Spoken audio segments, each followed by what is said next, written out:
The missile knows where it is at all times. It knows this because it knows where it isn't. But that doesn't mean the missile looks on itself in despair. A missile must travel ludicrous distances to reach its target, the target often being miles away, a speck, a dream. Its chances of hitting its target is slim at most, especially if it's outdated, unprepared, and has rotted in storage for years. And the target is moving at such speeds it inconceivable to the human mind. But despite all this, the missile doesn't tell itself it doesn't know where it is. It merely tells itself where it should go. The power in the missile lies within its ability to know where it is going to end up, and with small incremental changes every second, every day, and every year. The missile takes its deepest and most mind-shattering course deviations and failures, and it does something remarkable. It turns its failures into lessons to guide it along the proper path. Its failures are not only inevitable, but needed for the missile to find the proper path.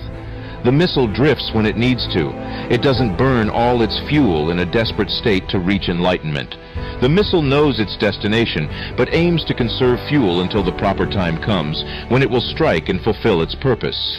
The missile takes the path of confidence and steady elevation until its time comes, and when that day comes, it will experience a joy greater than anything it could have imagined. The missile will take joy that it roared against the dying of the light and refused to go quietly into that good night. But it all began with the missile's first step. Otherwise, it would still be in its containment unit, wondering what could have been.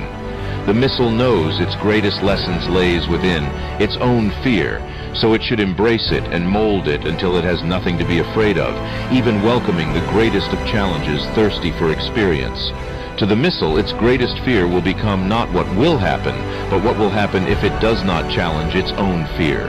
None of it would even be possible without a goal, a predetermined destination, a hardwired machine-coded instruction deep within the cold roots of the missile guidance system. Without the goal, the missile would wander aimlessly until it hit an orphanage or some other catastrophic destination that was never intended. The missile doesn't seek to put blame on the wind or turbulence for its failures. To the missile, this is unnecessary and a waste of time. The missile doesn't seek to become the victim of circumstance. It aims to be in control and take responsibility, to be as secure and rigid as it says it is. It needs to be to guard against the forces it must encounter. You are what you say you are. Are you lost? Or are you merely on the path to something greater? You are the master of your destiny, just as the missile is.